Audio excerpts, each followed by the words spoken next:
안녕하세요. 이투스 현수쌤입니다. 오늘 사회문화 2026학년도 7월 학력평가 전문항 해설 바로 들어갈 거예요. 난이도는 6월보다는 확실히 좀 어려웠던 것 같기는 한데 그렇다고 해도 뭐 난이도가 엄청 높다라고 얘기할 정도는 아니었던 것 같은 게 뭐 양적 연구의 탐구 절차 문제도 크게 어렵진 않았던 것 같고 시간을 좀 끄는 문제들이 분명히 나오긴 했습니다. 그러나 그 시간을 끄는 유형의 문제들이 완전히 뭐 새롭게 나오거나 아니면 유형을 변형시켜서 복잡하게 나오거나 그런 게 아니라 말 그대로 그냥 기출문제 수준으로 그냥 나왔기 때문에 기출문제들을 열심히 잘 공부하면서 어느 정도 문제가 대충 어떤 형태로 나오는지 알고 있었고 그 문제를 푸는 법도 대략은 알고 있었던 친구들이라면 크게 어렵진 않았을 것 같아요. 같이 한번 1번부터 금방 한번 해설 진행해 보도록 하겠습니다. 마다가스카르 섬에서 흔히 발견되는 바오밥 나무는 그동안 여러 예술작품의 단골 소재로 등장해 왔는데 이건 예술작품을 사람이 만드니까 이제 사람의 의도가 개입돼서 사회현상이라고 봐주는 게 맞겠죠. 바오밥 나무의 열매는 많은 영양소를 함유하고 있는 데에는 사람의 의도가 개입될 수가 없으니까 자연현상이라고 봐주면 되는 거고 줄기는 섬유를 만드는 데 사용하는 거는 또 인간이 의지를 가지고 하는 활동이니까 사회현상. 릴 기후변화에 생존할 수 있는 능력이 부족한 게 바오밥 나무의 특징인데 그 바오밥 나무가 이런 특징을 가지고 있고 그런 능력이 부족한 것도 인간이 개입한 건 전혀 아니니까 인간의 의도가 개입될 수가 없어서 자연현상. 바오밥 나무가 멸종위기에 처해 있음을 경고하는 게 누구라고? 연구자들이라고. 이건 이제 연구자들이 인간이 의도를 가지고 하는 활동이니까 사회현상. 사 이렇게 됩니다. 1번 사회현상과 달리 자연현상은 당위법칙이 아니라 존재법칙과 사실법칙을 따르지. 그 자연현상은 사실로서 존재한다 이렇게 기억해야 되니까 사실법칙 아니면 존재법칙으로 바꿔줘야 될 거고요. 2번 니은 자연현상과 달리 사회현상은 인과관계가 불분명하다라고 바꿔줘야지. 그치? 자연현상이 오히려 인과관계가 예외 없이 불분명한 거고 사회현상은 불분명한 거니까 위치 바꿔줘도 되겠습니다. 3번 디귿 사회현상과 달리 자연현상은 확실성의 원리가 적용된다. 그렇죠. 자연현상은 확실성의 원리가 적용되고 사회현상은 확률성의 원리가 적용되고 바꿔줄 필요가 없고 그냥 확실성이 자연현상 맞는 거고. 4번 리을과 같은 자연현상과 달리 미음과 같은 사회현상은 경험적 자료를 연구할 수 있다. 자연현상이든 사회현상이든 둘 다 사회과학도 있고 자연과학도 있고 과학적 접근도 둘 다 가능하고 경험적 자료를 연구하는 것도 둘 다 가능하고 보고 듣고 느낄 수 있는 자료로 실질적인 데이터를 통해서 연구하는 거 충분히 둘 다 가능하니까 가치라고 바꿔주셔야 되고. 5번 미음과 같은 사회현상과 달리 기억과 같은 사회현상은 벌써 탈락이죠. 둘 다 사회현상이고 둘 다 가치 함축적이기 때문에 달리가 아니라 가치라고 바꿔주셔야 되겠습니다. 정답은 3번이었고요. 2번 넘어갑니다. 갑은 걱정의 감정과 시험 상황에 대한 감정이 시험 불안에 미치는 영향을 파악하고자 했다라고 얘기하면은 독립변인이 두 개가 있는 거야. 걱정의 감정과 시험 상황에 대한 감정. 이게 1번 독립변수인 거고 독립변수 1번 그리고 독립변수 2번 얘네 둘이 영향을 미친다는 거야. 뭐에? 시험 불안에. 종속변수에 영향을 미친다는 거. 영향을 파악하고자 했다. 갑은 걱정의 감정을 시험 실패에 대한 두려움과 자기 능력에 대한 자신감 부족으로 어쩌고 지금 나와 있는데 1번부터 봅시다. 갑의 연구에서 기억은 독립변인, 니은은 종속변인인가? 갑의 연구에서 기억은 걱정의 감정은 독립변인이고요. 니은 시험 상황에 대한 감정도 독립변인입니다. 그러니까 니은은 종속변인이 아니라 독립변인이라고 바꿔주셔야 되겠고. 2번 디귿으로 보아 갑의 가설은 수용되었으나 이응으로 보아 을의 가설은 기각되었대고 한번 확인해보자고. 갑은 걱정의 감정을 시험 실패에 대한 두려움과 자기 능력에 대한 자신감 부족으로 그리고 시험 상황에 대한 감정을 시험 상황에서 나타나는 긴장감과 압박감으로 세분화했다라고 지금 돼 있는데 여기서 한 번 정도 생각해 볼 만한 게 어떤 포인트냐면 요거를 시험 실패에 대한 두려움과 자기 능력에 대한 자신감 부족으로 세분화시키고 뭐 긴장감과 압박감으로 세분화하고 이게 개념의 조작적 정의입니까? 개념의 조작적 정의는 아니죠. 개념의 조작적 정의는 좀 더 구체화시켜가지고 측정 가능하게 만드는 걸 얘기하는데 그냥 걱정의 감정을 자신감 부족과 두려움으로 나누는 거는 측정 가능하게 바꾼 건 아니잖아요. 뭐 수치로 바꾸든지 그래야지 측정 가능해진 거지. 그러니까 여기는 개념의 조작적 정의는 아니고 이쪽이 개념의 조작적 정의가 되지. 시험 불안 지수라는 단어를 딱 만들어가지고 지수라는 형태로 수치로 측정하는 방향으로는 만들어줘야 이게 개념의 조작적 정의가 되겠습니다. 어쨌든 이걸 바탕으로 해가지고 고등학생 300명을 대상으로 검사를 했더니 걱정의 감정과 시험 상황에 대한 감정은 모두 시험 불안과 정의 상관관계를 가지고 있다. 걱정의 감정이 높아져도 시험 불안이 높아지고 시험 상황에 대한 감정이 뭔가 더 생겨도 시험 불안에 대한 어떤 정도도 높아진다라고 얘기를 할 수 있는데 갑의 연구에서 디귿으로 보아 갑의 가설이 수용되었다고 얘기를 할 수 있나? 라고 확인을 해봐야 되는 건데 지금 보면은 지금 이 위쪽에 있는 갑의 얘기에서 지금 가설이 안 나타나 있단 말이죠. 가설이 아예 없어요. 그럼 가설이 수용되는지 기각되는지를 이 파트에서는 알 수가 없단 말이야. 그래서 을 얘기도 한번 읽어봅니다. 을 얘기에 혹시 갑의 가설 내용이 나와 있을 수도 있으니까 꼼꼼하게 읽어보자. 을은 세모세모 상담 프로그램이 고등학생의 시험 불안을 감소시킬 것 이렇게 지금 돼 있으니까 세모세모 상담 프로그램은 독립변수가 될 거고 고등학생은 모집 모집단이 될 거고 고등학생의 시험 불안까지 하면 이게 종속 변수가 되겠습니다. 독립 변수가 모집단의 종속 변수를 감소시킬 것이다 라는 가설을 세워놨죠. 여기 같은 경우는 확실하게 가설이 보이고 있습니다. 을은 갑의 연구를 검토하고 갑이 활용한 방법으로 어쩌고 저쩌고 해가지고 A집단과 B집단에 무작위로 10명씩 배치하고 을은 B집단에만 상담 프로그램을 진행하고 두 집단 모두에게 불안지수를 검사하고 이렇게 해가지고 검사 결과 어떻게 나오는지 확인을 하고 있으니까 을 내용에서도 갑의 가설 내용이 결국 안 나와. 아니 갑의 가설이 뭔지를 모르는데 어떻게 수용됐는지 기각됐는지를 알 수가 있습니까? 바로 탈락 잡아주시면 되겠죠. 갑의 가설이 수용되었다는 상황 자체를 우리가 알 길이 없으니까 탈락입니다. 3번 을의 연구에서 리을은 모집단, 미음은 표본이다라고 지금 돼 있는데 을의 연구에서 리을은 모집단인가? 모집단은 고등학생이지. 바로 탈락. 리을이 모집단이 아니라 고딩이 모집단이다. 미음은 표본 집단이다라고 돼 있는데 미음에 나와 있는 A 집단과 B 집단은 둘 다 표본 집단이라고 얘기를 할 수 있는 건 맞습니다. 표본 집단이라는 건 실제로 우리가 관찰하고자 하는 집단을 얘기하는 거고 이 두 개가 다 표본 집단인 거고 정확히 말하면 B 집단한테만 독립 변수를 개입시키는 방법을 썼으니까 B 집단만 실험 집단이 되고 A 집단 같은 경우에는 통제 집단이 되고 뭐 그런 거죠. 어쨌든 통제 집단과 실험 집단 두 개를 합쳐가지고 관찰하는 전체 집단을 만들면은 그게 우리의 표본 집단이 된다라고 생각해 주시면 되고 4번 을의 연구에서 비읍은 실험 처치에 해당된다. B 집단에게만 독립 변수를 조작시키고 있죠. 이런 걸 우리가 보통 실험 처치라고 합니다. 실험 집단에다가만 이 독립 변수를 인위적으로 조작을 한번 해보는 거 실험 처치 맞고요. 5번 을의 연구에서 시옷은 사전 검사에 해당된다.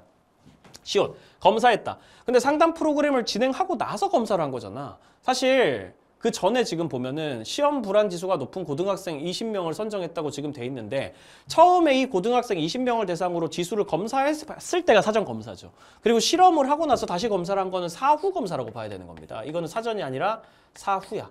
이 처음에 실험 불안 지수가 높은 고등학생 이렇게 얘기를 했을 때 이 실험 불안 지수가 높은지를 확인하는 그 과정이 사전 검사가 되는 거고 실험 전에 미리 검사해 본 거 그리고 실험 후에 해본 게 사후 검사가 되는 거기 때문에 사전이 아니라 사후라고 바꿔줘야 된다. 이렇게 잡아주시면은 정답 4번인 거 어렵지 않게 찾을 수 있는 사실 양적 연구의 탐구 절차 치고는 크게 어렵지 않은 그런 문제에 해당이 됐겠네요. 3번 문제 바로 들어가 봅니다. 다음 글에서 필자가 강조하고 있는 대중문화의 기능으로 가장 적절한 것은 대중문화는 몇 가지의 정해진 원칙을 따르는데 예컨대 대중문화의 곡조는 보통 32마디로 구성이 되고 음역은 9도 내로 보통 제한되고 곡은 기본 화성을 중심으로 보통 전개가 되고 비슷비슷하게 이러한 원칙으로 인해 우리는 인기가요 처음 몇 마디만 들어도 노래 진행이 대충 어떻게 될지를 알 수가 있고 사실 그렇죠. 그 추측이 맞아떨어지면 또 인기를 좀 얻게 되고 그러니까 드라마나 광고 역시 일정한 패턴에 따라가지고 원칙에 따라가지고 유사한 형태로 재생산되고 이렇게 비슷비슷하게 만들어진 문화일수록 대중한테 쉽게 전파가 되고 소위 말하는 영화에서도 뭐 클리셰 이런 것들 있잖아. 우리가 막 클리셰를 욕하지만 막 선수 입장 이런 거 가지고 막 욕하고 막 그러지만 사실 그런 식으로 만들어진 것들이 대중에게 인기가 있으니까 반복해가지고 만들어지는 거겠지? 그러면 여기 나와 있는 대중문화의 기능으로 대표적인 게 뭐냐? 문화가 획일화되고 표준화되고 다 비슷비슷해진다라는 얘기를 지금 하고 있는 거잖아. 글을 읽어보면 알 수 있는 거죠. 계층 간의 문화적 차이 그런 얘기랑은 직접 상관없고요. 고급 문화에 대해서 대중이 다들 접근할 수 있게 해주는 거랑도 상관이 없고요. 다 비슷비슷해진다라는 게 글의 메인 맥락이니까 성숙한 시민의식, 다원화 이런 거랑도 관련 없고 대중을 뭐 주체적인 문화 생산자로 만들고 뭐 비판할 수 있게 만들고 스스로 문화를 만들 수 있게 만들고 이런 것들이랑도 저는 상관없기 때문에 정답 1번으로 잡아주시는 게 맞겠습니다. 4번. A에서 C에 대한 설명을 옳은 것은 A에서 C는 각각 주류, 하위, 반문화 이렇게 돼 있으니까 A, B, C부터 확실히 알아내야 되겠죠. 소셜미디어를 활용하여 소통하는 문화는 처음에는 일부 사람들만 향유하고 있는 걸 우리가 보통 뭐라고 부르죠? 하위 문화라고 부릅니다. A는 하위 문화였고 지금은 거의 모든 사람들의 필수적 소통 방식이 돼요. 거의 모든 사람이 쓰고 있는 걸 우리가 뭐라 부릅니까? 주류 문화라고 부르죠. 한편 소셜미디어를 활용한 소통의 문제점을 지적하는 사람들을 중심으로 소셜미디어를 탈퇴하기 시작했단 말이야. 주류 문화인 소셜미디어를 활용했을 때 소통 문제점이 있으니까 이거 주류 문화를 막 지적하는 사람들이 생긴 거예요. 주류 문화 나는 안 쓰고 싶은데 주류 문화 문제점이 많아. 막 비판하고 저항하고 거부하고 그러는 거지. 이 현상은 소셜미디어를 거부하고 해방되기 위해 가지고 소셜미디어를 사용하지 말자라는 캠페인으로 확대되는데 이건 이제 반문화라고 볼 수 있죠. 주류 문화를 거부하고 저항하고 도전하고 있는 거니까. 그러면 하주반 순서입니다. 모든 C는 A에 해당된다. 모든 반문화는 하위 문화에 해당된다. 우리가 기본적으로 알고 있는 거죠. 반문화는 하위 문화의 한 종류이기 때문에 1번 바로 정답이고요. 2번 반문화와 달리 하위 문화는 문화 다양성 증가에 기여한다. 반문화도 하위 문화이기 때문에 하위 문화는 다 문화 다양성 증가에 기여할 수 있습니다. 그러니까 반문화도 반문화가 아닌 하위 문화도 반문화가 문화 다양성 증가에 기여한다. 하위 문화니까 맞다. 하위 문화가 문화 다양성 증가에 기여한다. 맞는 말이다. 이렇게 봐주시면 되겠죠. 3번 반문화는 주류 문화와 한 사회 내에서 공존할 수 있다. 반문화는 물론 주류 문화를 막 공격하고 막 그러지만 어쨌든 반문화가 주류 문화를 공격하고 말고랑 상관없이 둘이 동시에 공존하는 것 자체는 가능한 거지. 공산주의를 주장하는 사람들, 자본주의를 막 거부하는 사람들이 자본주의 사회 속에서 살아가는 그런 상황이 생길 수가 있기 때문에 4번 B는 A A와 C의 총합으로 구성된다. 주류문화는 하위문화, 반문화를 더하면 만들어진다. 전혀 말도 안 되는 소리죠. 쌤이 매번 얘기하지만 주류문화와 하위문화 완전 별개의 문화라고 생각을 하시면 됩니다. 이걸 합치면 저게 나온다. 이런 식으로 얘기를 할 수는 없다는 거지. 5번 A, B와 달리 C는 하주와 달리 반문화는 해당 문화를 향유하는 구성원의 정체성 강화에 기여한다. 이것도 쌤이 개념 완성 때 엄청 많이 얘기했던 거. 모든 문화는 해당 문화를 향유하는 구성원의 공통의 정체성 형성에 기여합니다. 다만 주류 문화는 대다수 사회 구성원의 정체성 형성에 기여하는 거고 하위 문화는 특정 일부 집단의 구성원의 정체성 형성에 기여하는 거다. 이렇게 잡아주면 되겠죠. 정답은 1번으로 크게 어렵지 않게 풀어봤고요. 여기까지만 해도 문제 난이도들이 전반적으로 쉽다는 거지. 첫 페이지까지만 해도. 5번 문제도 크게 어렵지 않았어. 질문에 따라 사회집단 A씨를 사회집단 및 사회조직의 특징을 고려해서 분류한 것이다. 가족, 시민단체, 사내, 동호회 이렇게 구분을 해야 되는데 공통의 목표에 따라 자발적으로 결성된 건 자발적 결사체잖아요. 바로 알아봐야죠. 그럼 자발적 결사체에 yes로 2개가 가고 혼자 아니오라고 대답하는 건 여기 자발적 결사체 아니고 가족밖에 없단 말이에요. 시민단체나 사내 동호회 즉 비공식 조직이나 다 자발적 결사체에 기본적으로 해당되니까. 그럼 C는 가족이고요. 공식 조직의 존재를 전제로 성립하는 거는 비공식 조직이라고 딱 떠올라야 된단 말이에요. 공식 조직 안에서 공식 조직의 구성원들로 만들어진 게 비공식 조직이니까 비공식 조직 딱 나와야 돼서 여기 사내 동호회가 들어가야죠. 사동이 들어가야 됩니다. 사동. 그럼 나머지 A가 뭐가 돼요? 시민단체가 되는 거죠. 시민단체. 그러면 A는 시민단체, B는 사내 동호회, C는 가족 이렇게 잡아놓고 문제 풀면 되는 거죠. 기억, A, 시민단체는 공식적 제재가 지배적인 지배집단에 해당된다. 이거 기억나세요? 공식적 제재 혹은 공식적 규범에 의한 통제가 지배적이다. 이렇게 얘기하면 이거 어디 특징입니까? 이거 외워야 된다. 확실하게. 2차 집단의 특징이에요. 2차 집단. 공식 조직의 특징이기도 하겠죠. 공식 조직이 다 2차 집단이니까. 2차 집단에 해당되는 거 시민단체는 공식 조직이기 때문에 2차 집단이 맞습니다. 이거 기억 안 나면 개념 완성 다시 보면서 계속 외우셔야 돼요. 시민단체는 자발적 결사체이면서 공식 조직이고 2차 집단이다. 2번 B는 사내 동호회는 본질 의지에 형성된 사회 집단이다. 본질 의지라는 단어도 쌤이 외우라고 매번 강조하고 있는데 본질 의지는 공동사회를 가리켜 쓰이는 표현입니다. 선택 의지가 이익사회에 해당되는 표현이고요. 사내 동호회는 공동사회가 아니죠. 가족이 공동사회이기 때문에 바로 탈락 잡아주시면 되고. 디귿 C는 가족은 전인격적 인간관계가 주로 나타난다. 전인격적 인간관계는 다른 말로 친밀한 인간관계라고 생각하면 되거든. 이건 1차 집단의 특징이란 말이야. 1차 집단.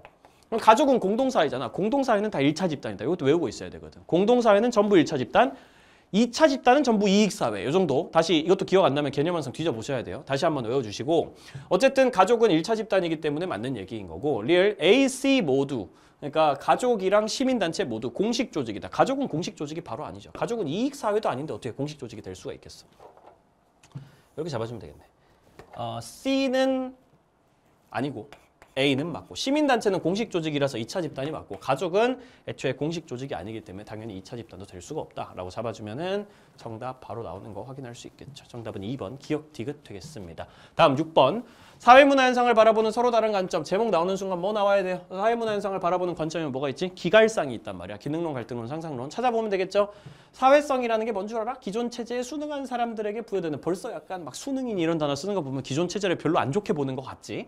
갈등론 냄새가 난다. 기존 체제에서 부와 권력을 차지한 집단, 기득권은 그렇지 못한 집단이 비기득권이 자신들에게 저항하지 못하도록 구조적 압력을 행사한다. 그 기득권들이 기득권을 유지하기 위해 가지고 지배층이 피지배층을 억압하는 그런 과정을 얘기하고 있고 억압에 저항하는 그런 사람들을 데려다가 반사회적 집단이라고 불리하고 가진 불이익을 준다. 이런 것들이 다 전형적으로 갈등론이 말하는 사회에 존재하는 모순. 기득권이 자기의 기득권을 유지하기 위해서 다른 사람들을 억압하고 착취하고 이런 모습 얘기하고 있는 갈등론의 전형적인 시각이 되겠고요. 사회 전체 합의로 결정된 기준과 법칙. 끝났어. 더 안 읽어도 돼. 기능론이지, 그치? 이 얘기 맨날 기능론이 하니까. 지배층 일부 집단이 합의한 게 아니야. 사회 지도층만 한 게 아니야. 기득권만 한 게 아니야. 우리 모두가 다 같이 합의한 거야. 이런 얘기 해버리는 순간 기능론인 거고 공동체 구성원으로서의 역할을 잘 수행하고 사회 안정에 기여하고 이런 얘기들이 전부 다 기능론이 맨날 하는 네 역할 잘 수행해라. 네 기능 잘 수행해라. 그러면 사회가 잘 돌아갈 것이다. 이런 얘기. 이러한 사람들에게 부여되는 속성이 사회성이고 사회성은 사회 구성원으로서 역할 수행을 잘하면 사회가 잘 돌아가는데 그거에 대해 가지고 지표가 되어져 가지고 네가 이 사회성을 되게 많이 충족하잖아. 그럼 넌 사회적으로 되게 중요한 사람이 되는 거라서 좀 더 귀한 직업을 가질 수 있고 사회적으로 좀 더 불평등 구조 속에서 좀 더 좋은 대접을 받을 수 있고 뭐 이런 얘기 다 기능론이 하는 얘기죠. 다 개인마다 사회와 그 사회에 적응하는 방식에 부여하는 의미가 다 다르다. 개인마다 의미가 달라. 개인마다 해석이 달라. 다른 사람의 호의적 반응을 사람들이 상호작용하는 과정에서 인식해 정체성이 형성돼. 이런 얘기 다 뭐예요? 개인의 내면 세계 보고 개인들끼리 상호작용하는 과정 보고 이런 거는 그냥 대놓고 상상론이죠. 미시적인 관점. 1번 갈등론과 달리 기능론은 서로 다른 집단 간 갈등과 대립을 필연적인 현상으로 본다. 갈등을 필연적으로 바라보는 거, 불가피하게 바라보는 건 오히려 갈등론이죠. 지금 있는 사회가 구조적으로 모순이 너무 심하기 때문에 갈등이 필연적으로 벌어질 수밖에 없어. 이거는 갈등론의 입장이고, 기능론은 갈등은 일종의 병과 같은 현상이라서 일시적으로 일어날 수도 있긴 하지만 필연적이거나 불가피한 건 아니야. 막으려면 막을 수 있어. 우리가 각자의 기능과 역할을 잘하고 상호 의존이 잘 형성돼 있으면 돼 라고 얘기하는 거니까 갈등론이 갈등과 대립을 필연적으로 봅니다. 2번 기능론과 달리 상상론은, 기능론과 달리 상상론은 사회가 유기체와 같은 성질을 지녔다고 본다. 사회 유기체설은 기능론이죠. 다와 달리 나는 이라고 바꿔줘야 되고. 3번 상상론과 달리 갈등론은 개인이 상황 정의에 기초해서 행동한다. 상황 정의니 생활 세계니 이런 단어들은 완전 시그니처 표현이잖아. 상상론의 시그니처 표현이란 말이야. 그러니까 가와 달리 다는이라고 바꿔줘야 되고. 4번 나와 달리 가다는 기능론과 달리 나머지는 사회 불평등을 보편적이고 불가피하다고 본다. 이거 기능론 입장이죠. 사회 불평등이 보편적이라는 얘기 자체는 기능론이나 갈등론이나 둘 다 할 수 있는 얘기라고 쌤이 불평등 정리할 때 얘기했던 거 기억나실 겁니다.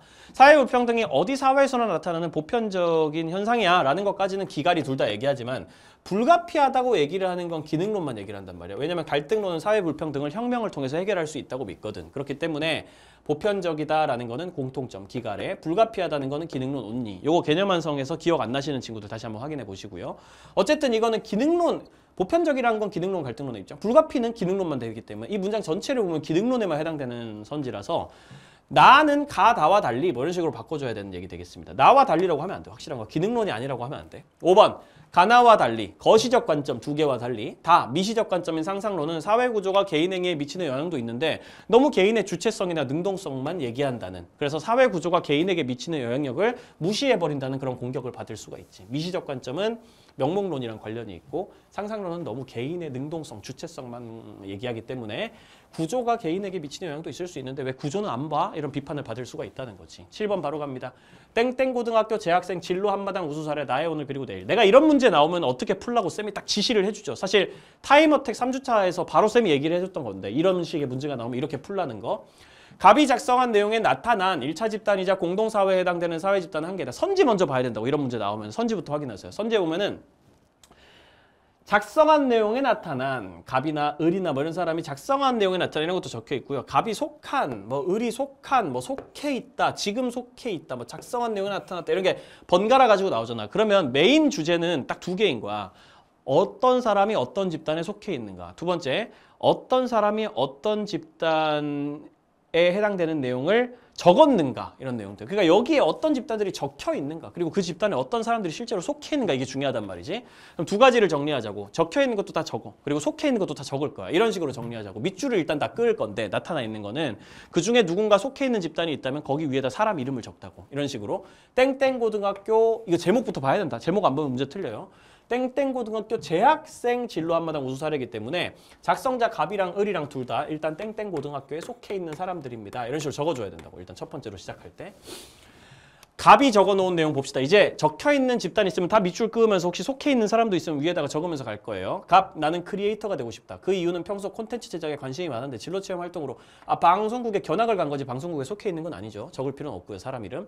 밑줄만 그읍시다. 크리에이터라는 직업에 관한 다큐멘터리 제작 과정을 보면 꿈이 더욱 커졌다. 앞으로 나는 대학에 갈 거야. 아직 대학에 갔다는 얘기는 아니니까 갑이 속해 있다고 적을 필요는 없고, 영상 매체에 관해서 공부하고 해외 대학원에도 갈 거야. 여기도 속해 있는 건 아니죠. 또한 크리에이터에게 필요한 실무 능력을 쌓을 수 있는 직업 전문 학교에도 갈 거야. 다 갈 거라는 거지. 지금 속해 있다는 건 아니기 때문에 사람 이름 적을 필요는 없고요. 을 한번 봅시다. 나는 상담 전문가가 되고 싶어. 그 이유는 타인의 이야기를 들어주는 것을 좋아하며 가족 떴다. 가족도 집단이니까, 그치? 가족과 대화를 많이 한다는 건 을이 가족이 있다는 뜻이겠죠. 가족이라는 집단에 을이 소속돼 있다는 얘기이기 때문에 을 적어둡시다. 현재 갑과 함께 상담협회 청소년 회원으로 활동하고 있기 때문에 갑이랑 을이 둘 다 상담협회에 들어가 있구나라는 것도 확인을 해줄 수가 있고요. 상담 분야에 더욱 관심이 생겼어. 앞으로 나는 진로체험지원센터라는 것도 집단일 텐데 이 집단 같은 경우에는 내가 속해 있는 건 아니기 때문에, 을이 속해 있는 건 아니니까 적을 필요는 없고, 주관하는 프로그램에 참여해서 상담 전문가 역할을 알아보고 대학교에도 갈 거거든. 아직 속해 있는 건 아니고, 군대에도 갈 거거든. 아직 속해 있는 건 아니고, 병역 의무를 마친 뒤에 진학할지 말지 이런 생각을 좀 하고 있다라고 하면은 집단에 일단 보이는 거 다 밑줄 그었고 사람들 누가 속해 있는지도 다 적어놨습니다. 1번. 갑이 작성한 내용에 나타난 1차 집단이자 공동사회에 해당하는 사회 집단은 한 개이다. 갑이 작성한 내용에 1차 집단이 있나? 방송국, 대학, 해외대학원, 직업전문학교 1차 집단 하나도 없고 공동사회도 하나도 없어. 싹 다 2차 집단이고 싹 다 이익사회야. 바로 탈락. 집단은 없다. 2번 갑과 달리 을은 성취지위에 따른 역할 갈등을 경험했다. 이건 이제 집단이랑 상관없이 그냥 알아봐야 되겠죠.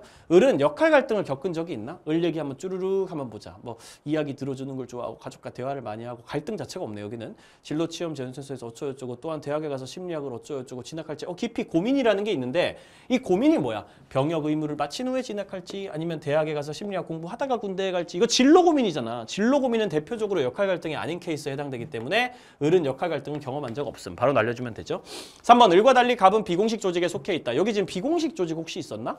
여기 고등학교 비공식 조직 아니고 방송국, 대학교, 해외대학원, 직업전문학교 하나도 비공식 조직 아니고 상담협회, 가족, 진로체험 지원센터, 대학, 군대 비공식 조직이 없어. 이 글 전체에 하나도 없단 말이야. 그렇기 때문에 비공식 조직에 속해 있을 리도 없고요.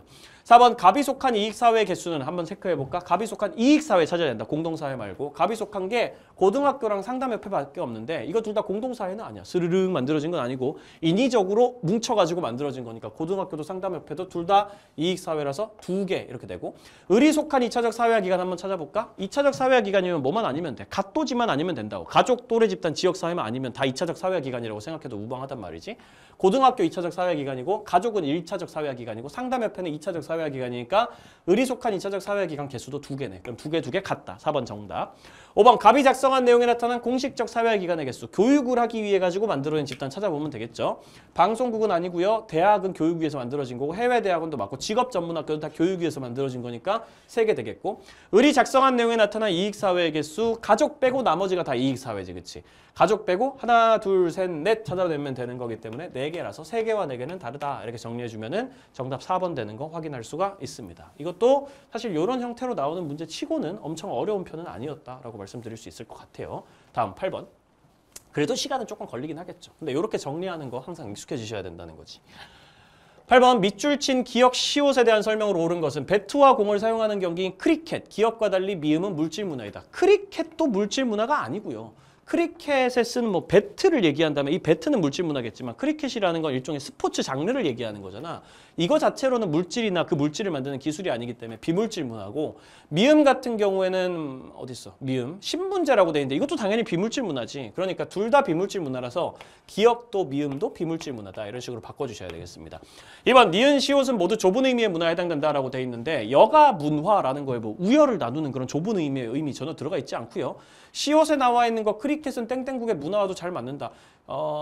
다른 신분 간 신체 접촉을 피하는 게 당연하게 생각하는 문화라는 게 땡땡국에 있다라고 적혀있는데 그거 가리키는 건데 그것도 딱히 우월하다 열등하다 이런 얘기가 아니라 그냥 사람들이 생활 양식을 그렇게 가져간다라는 얘기니까 이것도 마찬가지로 둘 다 넓은 의미의 문화라고 잡아주셔야 되겠습니다. 3번 디귿은 문화가 고정된 것이 아니라 지속적으로 변화하는 것임을 보여준다. 이런 변동성 얘기하는 건데 과연 디귿의 문화가 바뀌는 모습이 나와 있는가? 땡땡국에서 크리켓의 인기가 많은 이유는 정치 문화와 관련이 있어. 이러면 그냥 총체성밖에 없지. 그냥 스포츠 인기가 많은 이유는 정치 문화랑 관련이 있어. 이렇게 얘기하면 서로 다른 문화 요소들끼리 관련이 있다는 얘기만 하는 거기 때문에 그냥 총체성에만 해당되지 변동성이랑은 상관없고요. 문화가 바뀌는 모습은 없고요. 4번 리을은 문화지체의 사례에 해당된다라고 되어 있는데 문화지체가 뭡니까? 물질 문화는 빠르게 발전하는데 비물질 문화가 그걸 못 따라서 빌빌대가지고 그 과정에서 생기는 거. 예를 들면 스마트폰 몰카 범죄라든지 스마트폰 기술은 이렇게 발달하는데 제도나 규제나 사람들의 의식 수준이 못 따라가가지고 이만큼 차이 때문에 발생하는 범죄 뭐 이런 것들을 문화지체라고 부르는 건데 여기 나와 있는 게 지금 물질 문화랑 비물질 문화의 발전 속도 차이 때문에 나타나는 현상이 맞냐는 거지. 정치적 갈등이 있는 국가와 경기가 열리면 땡땡국 국민은 평소보다 단결해서 자국팀. 이거 인도거든? 크리켓 되게 좋아하는 나라가 인도야. 인도 사람들이 정치적 갈등이 있는 나라가 누구냐면 파키스탄이야. 인도랑. 그 파키스탄이랑 크리켓 경기가 열리면 평소보다 단결을 해가지고 자국팀 응원하고 이런 거는 뭐야 사실. 내 집단, 외집단 관련해가지고 할 수 있는 얘기지. 내 집단, 외집단이 밖에 나타나면은 나랑 적대나 경쟁 의식이 있는 다른 나라가 나타나면은 평소보다 더 강력하게 뭉쳐가지고 내 집단 의식이 강해진다 이런 얘기지. 문화 지체랑은 전혀 상관이 없죠. 뭐 물질 문화랑 비물질 문화의 발전 속도 차이 이런 거랑 아예 상관이 없기 때문에 탈락. 5번 비읍에는 문화의 공유성이 부각되어 있다. 땡땡국 국민은 서로 다른 신분과 신체 접촉을 피하는 거 당연하게 여긴다. 이러면 공유성이지. 사람들이 다 같이 그 문화를 공유하고 있기 때문에 이런 행동을 보면 당연하다라고 생각을 하게 되는 거겠지. 자, 9번입니다. 사실 9번을 쌤이 이걸 정답을 순간적으로 잘못 보고 살짝 잘못 찍어가지고 쌤이 지금 다시 해설을 하고 있는데 쌤은 개인적으로 이 문제가 조금 의문이야. 이게 개인과 사회의 관계를 바라보는 필자의 관점이면은 이게 명목론이랑 실제론으로 지금 판단을 하고 바로 들어가 보면 되잖아. 제시문을 보면은 우리 사회를 구성하는 개인은 공평한 관망자로 볼 수 있다. 공평한 관망자는 공감력과 상상력을 갖춘 이상적 존재로서 다른 사람들의 욕구를 자신의 욕구인 것처럼 경험하고 동의를 할 수 있는 완전히 합리적인 개인이다 라는 식으로 지금 얘기를 하고 있고, 여기 첫 번째 문장부터 요까지 쭉 이어지는 이 과정이 사실은 확실하게 명목론의 관점으로 보이기는 해요. 굉장히 미시적이고 개인들 한 명 한 명이 이런 속성을 가지고 있고 공감력과 상상력을 가지고 일종의 약간 주체적인 행동을 하고 있다. 뭔가 스스로 선택을 해가지고 공감력과 상상력을 갖추고 다른 사람의 욕구도 자기 욕구인 것처럼 경험하고 동의라도 할 수 있고 이런 식으로 얘기를 하는 개인의 능력에 좀 초점을 맞추고 있기 때문에 개인에 집중하고 있는 명목론이다라고 볼 여지가 충분한 부분인 건 맞습니다. 그런데 뒤쪽으로 가면은 사회는 개인으로 구성된 또 다른 거대한 개인에 불과하다라는 표현에서 쌤 생각엔 아무래도 출제자가 사회라는 게 개인으로 구성된 또 다른 거대한 개인에 불과하다라는 말을 했기 때문에 이게 일종의 사회를 내리까는 표현에 해당된다고 생각을 했던 것 같아요.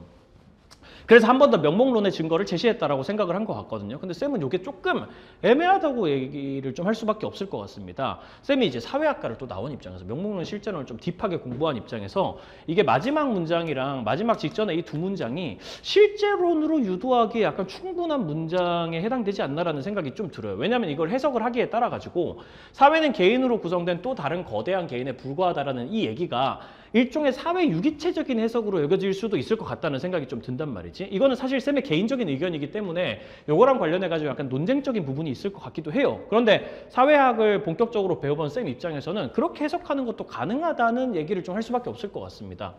사회라는 게 개인으로 구성된 또 다른 거대한 개인이야. 마치 부분으로 구성된 우리 몸처럼 말이지. 우리 몸 안에서도 각 부분이 존재하고 있잖아. 심장이라든지 간이라든지 이런 부분이 딱히 갈등하지 않고 상호 의존적인 전체를 만들어내는 것처럼 거대한 개인은 이제 사회를 얘기하는 거잖아. 이 사회 전체도 일종의 유기체처럼 거대한 어떤 시스템을 만들고 있고 그 안에서 개인들이 상호 의존하면서 사회라는 거대한 실체를 만들어 나간다라는 일종의 기능론적인 시각, 일종의 사회 유기체적인 시각으로 바라볼 수도 있기 때문에 이거를 실제론이라고 해석한 친구들도 되게 많았을 것 같고, 사실은 쌤도 처음 이걸 봤을 때 답을 보면서 답을 쌤이 잘못 보고 약간 이런 방향으로 가긴 했지만 그거랑 별개로 이거 실제로 맞는 것 같은데 라는 생각을 솔직히 말하면 하긴 했습니다. 쌤은 개인적으로는 조심스럽게 좀 말씀드리는 겁니다만 요거는 문제를 조금 잘못 낸 것 같다고 좀 생각을 해요. 조금 이 제시문을 구성하신 분이 쌤이 생각을 하기에는 이거 사회는 개인으로 구성된 또 다른 거대한 개인에 불과하다 이런 표현을 얘기를 해가지고 이게 또 명목론의 어느 정도의 입장을 또 보여주는 것도 사실이네. 그러니까 쌤이 약간 얘기를 하는 건 이거 제시문을 조금 애매하게 내신 것 같은데요 정도의 지적인 거지. 이게 틀렸다라는 말은 아닙니다. 이 문제 자체가 틀렸다라는 말은 아니고 이게 보면 앞에 부분은 확실하게 명목론으로 보이긴 해. 방금 쌤이 얘기한 거에 따르면 이 정도 얘기는 할 수 있겠지. 개인들에 주목해가지고 분석을 하고 있는 명목론적인 시각이 드러나고 있고 뒤에서도 약간 해석을 하자면 그렇게 해석을 할 수 있거든. 방금 전에 쌤이 얘기했던 사회 유기체적으로 해석을 할 수 있지 않냐라는 지적은 지적이고 그거랑 별개로 이걸 이제 출제자분은 이렇게 생각을 했을 것 같아. 사회는 개인으로 구성된 개인일 뿐이야 이렇게 얘기해버리는 순간 사회라는 건 대단한 게 아니다. 개인의 총합이다라는 그 논리 있잖아. 명목론에서 맨날 얘기를 하는 그 논리가 반영된 걸로 볼 여지가 어느 정도 있다고 생각을 하고 사회는 결국은 개인의 총합에 불과하다라는 식의 문장을 마지막에 찍어줬으니까 이걸 누가 봐도 명목론으로 생각하지 않겠어? 라는 식으로 생각하고 출제를 한 것으로 보인다는 거죠. 개인 내의 각 부분이 갈등하지 않는 것처럼 거대한 개인의 부분도 갈등하지 않는다. 요거는 사실 솔직히 말하면 막 어떻게 봐도 사회 유기체적으로 약간 해설될 만한 여지가 있는 문장인 것 같긴 해. 그렇기 때문에 약간의 좀 문제가 있는 출제 아닌가라는 생각을 쌤이 좀 하게 되는데 그거는 별개로 이걸 출제하신 분의 입장에서는 명목론으로 해석할 수 있는 충분한 힌트를 줬다라고 생각을 하고 계실 것 같기는 합니다. 그래서 쌤이 이거에 대해 가지고 이 문제가 틀렸다 이렇게 지적하기는 조금 무리가 있을 것 같고 이거를 사회 유기체설로 해석할 여지도 어느 정도는 있지 않나? 이거는 실제론으로 해석할 여지도 충분히 있는 좀 애매한 제시문인 것 같다라는 생각이 조금 들기는 해요. 그 전까지 명목론 실제론 관련해가지고 쌤이 해설한 걸 들어보시면 알겠지만 단 한 번도 애매한 적도 없었습니다. 확실하게 명목론, 확실하게 실제론의 근거가 명확하게 있었거든. 근데 이 문제는 쌤이 보기엔 좀 섞여 있는 것 같아요. 아무리 봐도 좀 애매하다. 이게 출제 자체가 이런 느낌이 좀 드는 문제인 것 같기는 해요. 이걸 쌤이 뭐 그냥 명목론의 입장으로 대충 그냥 해설하려면 해설할 수도 있겠지만 쌤이 약간 일종의 뭐 학자적 양심이라 그럴까? 약간 그런 거에 따르면 좀 애매한 걸로 여겨지는 그런 문제이기는 하다고 말씀드릴 수밖에 없는 것 같습니다. 근데 그거랑 별개로 앞으로 평가원에 나올 문제는 이런 식으로 애매한 애매하게 나오진 않을 거니까 여러분들 입장에서 크게 긴장하진 않으셔도 될 것 같습니다. 일단은 명목론이라고 앞에서도 명목론, 여기서도 명목론 얘기가 나와 있고 마지막 부분만 조금 애매하다라고 생각을 할 수 있으니까 명목론으로 보는 게 맞는 것 같긴 하고요. 그렇게 해서 사회에 의해 개인은 구조화된 행동을 한다고 본다. 이러면 실제로 전제니까 탈락. 개인이 구조화된 행동을 한다는 건 개인이 이제 사회에 의해서 명령받은 행동을 한다는 거니까 이건 대놓고 실제론의 선제니까 탈락이고, 사회의 속성을 개인의 속성으로 환원할 수 있다. 이게 명목론이 하는 얘기고, 사실 여기 나와 있는 문장이랑 연결되는 표현으로 해석을 할 수 있을 것 같기 때문에 한 번 더 명목론이라고 생각해 주면 될 것 같고, 사회는 개인의 외부에 존재하는 독자적인 실체라고 본다. 이것도 대놓고 그냥 실제론에 사회는 개인 외부에 실제로 존재한다라는 의미니까 정답은 2번 니은으로 마무리하고 넘어갈 수가 있겠습니다. 10번 자료는 각국의 시기별 계층 구성 비율의 변화를 나타낸다. 요거 쌤이 작년에 냈던 모의고사에 진짜 이거랑 똑같은 문제 있었거든. 사실 이번에 최근에 냈던 모의고사에서는 이 문제를 실지 않아가지고 올해 또 연말에 보여줄 수 있지 않을까 싶은데 살짝 변형해가지고 작년에 쌤이 냈던 문제랑 똑같이 생긴 문제라서 좀 보고 놀랬어요. 아, 이런 식으로 문제 내는 거 어차피 사람이 생각하는 거 다 비슷비슷하구나 라고 생각을 했습니다. 자료는 각국의 시기별, 별로 안 어려워요. 이 문제 풀어보시면 각국의 시기별 계층 구성 비율의 변화를 나타낸 거야. T기부터 T 플러스 2가 있거든. 한번 정리해 봐야 되겠지. T기, T 플러스 1기, T 플러스 2기 이렇게 정리를 해가지고 어차피 A, B, C 상중하 요 안에서 퍼센트를 지금 구하셔야 되겠습니다. 지금 보면은 A, B, C가 상중하 중에 뭔지를 바로바로 알려주고 있는 것처럼 보여. 아래쪽에 보면은 금방 알아낼 수 있긴 하지만 그래도 뭐 어차피 A, B, C 순서대로 여기 지금 제시가 돼 있으니까 이거 적으라고 쌤이 맨날 얘기하죠. 헷갈린다고 순간적으로. A, B, C 이렇게 적어놓고 A, B, C 비율부터 구하고 상중하가 뭔지는 나중에 한번 구해봅시다. 바로바로 한번 구해볼게요. 일단은 T기의 각국 전체 인구의 상중하의 비는 1대 2대 1이래. 그런데 우리가 보통은 상중하 다 더해가지고 100%로 가정하고 문제 풀잖아. 그치? 상중하 비율 같은 경우에는 100%를 상중하의 비를 1대 2대 1로 나눈다고 그랬어. 근데 A, B, C가 상중하 중에 뭔지 모르잖아. 이러면 어쩔 수가 없지. 상중하 먼저 확인하고 가야 되겠죠? 자, 상중하 한번 확인을 해봅시다. 일단 A는 상승이동으로 도달할 수 없는 계층이래요. 그리고 C는 하강이동으로 도달할 수 없는 계층이야. 그럼 A가 뭐겠어? 야, 이거 생각해봐. 상중하 중에 상승이동으로는 갈 수가 없다. 이렇게 얘기하면 뭐가 되겠어? 상승이동으로 도달할 수가 없다고. 상승이동을 통해서 도착할 수 있는 거. 상층도 상승이동으로 도달할 수 있죠. 중층에서 올라가면 되니까. 중층도 하층에서 상승이동으로 도달할 수 있죠. 그러면 상승이동으로 도달할 수 없는 건 하층이라는 거야. 하층 밑에는 더 없기 때문에 상승이동으로 하층으로 올라갈 수가 없지. 하층 밑에는 더 이상 계층이 없으니까. 그러면 A가 하층이 될 거고. C는 반대로 하강이동으로 도달할 수 없다. 그러니까 반대 케이스가 돼서 상층이 되겠죠. 그럼 B가 중층이 될 겁니다. 이런 식으로 하중상이 된다는 거예요. A, B, C가. 그럼 이제 다시 생각을 해보자. 상중하의 B가 1대 2대 1이래. 이게 순서대로 이런 식으로 된다고. 지금 이게 비율이 1대 2대 1이 된다고. 근데 얘네 셋이 다 합치면 100%가 되잖아. 그럼 100%를 1대 2대 1로 나누면 어떻게 되냐? 100%를 4로 나눈다. 이거 비율 다 더해가지고 4로 나눈다고 생각하면은 25%씩 먹겠죠. 비율 1당. 그럼 여기는 25, 여기는 50, 여기는 25. 이런 식으로 잡아주면은 T년의 상중하의 퍼센트가 나옵니다. 하중상 순서대로 25, 50, 25가 나온다는 거죠. 그 다음 계층을 상중하로 구분하고 A씨는 각각 상중하 중 하나고, 여기 보면은 해당 시기의 수치는 직전 시기의 계층별 인원을 기준으로 증감한 정도를 나타난다고 되어 있어요. T 플러스 1기의 A가 60% 이거는 T 플러스 1기의 A의 직전 시기에 25%를 기준으로 해서 60%만큼 상승했다는 뜻으로 해석을 해야 된다고. 이거 지금 퍼센트에 해당이 되는 거기 때문에 퍼센트. 25% 기준으로 60%만큼 상승하면 얼마가 되는 거예요? 60%는 5분의 3입니다. 아시죠? 이거 분수로 5분의 3으로 계산하면 여기서 5분의 3만큼 상승했다 이렇게 생각하면 되는 거예요. 25에 5분의 3은 얼마지? 15야. 25에서 15 상승하면 40%가 되는 거죠. 이런 식으로 계산을 하셔야 된다고. B 같은 경우에는 20% 감소했다고 돼 있어. 50에서 20%, 5분의 1이잖아. 20%면 50에서 5분의 1, 10 감소하면 얼마 돼? 40 되지. 그럼 나머지 얼마 되겠어요? 다 더해서 100% 나와야 되니까 무조건 20이 돼야 된다고. 계산도 가능하죠. 마이너스 20% 된다 그랬습니다. C 같은 경우에는. 여기서 10분의 2가 빠진다는 거야. 10분의 2 빠지면 5 빠지는 거니까 20 되는 거지. 이런 식으로 계산하면 되고, T 플러스 2기도 똑같이 A는 25%, 4분의 1 증가한다고 했습니다. 4분의 1 증가하면 50 되겠죠? 10 증가하는 거니까. B 같은 경우에는 가만히 있었대요. 40이 되겠고, 그러면 C는 자동으로 남은 10%겠네. 이런 식으로 계산을 해주면 되는 거겠죠. 1번부터 문제 풀어보면 됩니다. T기에 비해 T 플러스 2기는 계층이 양극화로 인한 사회 문제가 발생할 가능성이 높다. T기 같은 경우에는 지금 상중하 이렇게 해보면은 다이아몬드거든. 다이아몬드. 인구를 구조를 계산을 해보면 여긴 다이아몬드가 되고, 여기 같은 경우는 상중하 이렇게 가는데 20, 40, 40이면 조금 애매하죠. 그렇죠? 그럼 뭐 중층이 제일 높다라고 보기도 좀 그렇고 피라미드라고 보기도 그렇고 이건 좀 이상해요. 이건 좀 이상한 계층 구조고 T 플러스 2 같은 경우에는 10, 40, 50 이렇게 되기 때문에 피라미드란 말이야. 그럼 다이아몬드에 비해 피라미드는 계층 양극화로 인한 사회 문제가 발생할 가능성이 작다? 에이, 다이아몬드가 그런 가능성이 제일 적지. 양극화라는 건 중층 비율이 적을 때 발생하는 현상이기 때문에 중층 비율이 1등인 T기에 그런 가능성이 제일 낮겠죠. 그러니까 T기랑 T 플러스 2기랑 위치 바꿔줘야 되겠습니다. 2번 T 플러스 1기와 달리 T기는 중층 비율이 상층 비율의 2배이다. T기 같은 경우에는 중층 비율이 상층 비율의 2배인 거 맞죠? 그럼 T 플러스 1기는 아니어야 되나? T 플러스 1기도 똑같은데? 중층이 상층의 2배야. 중층이 상층의 2배. 둘 다 중층이 상층의 2배다. 3번 T 플러스 1기의 중층의 비율은 T 플러스 2기의 상층 비율의 절반이다. T 플러스 1기의 중층 비율은 40%.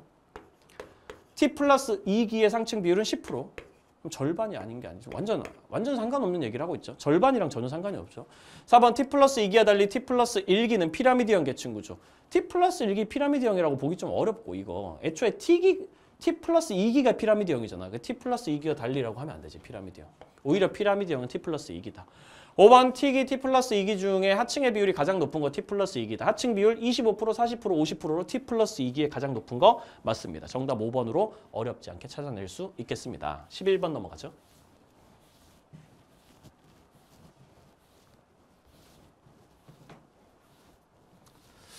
가나에 대한 옳은 설명으로 적절한 것은 여기 같은 경우에는 주제가 지금 사회운동이죠. 보면 알겠지만 금방 한번 풀어봅시다. 시민단체가 조직적으로 뭔가 하고 있나 보네. 전통음식 소멸시키고 음식 맛을 획일화하는 패스트푸드에 저항하는 슬로우푸드 운동을 전개하고 있어. 전 세계 곳곳에 지역별 협회를 구성하고 막 조직적으로 집단적으로 움직이고 있는 사회운동 맞는 것 같아. 그치?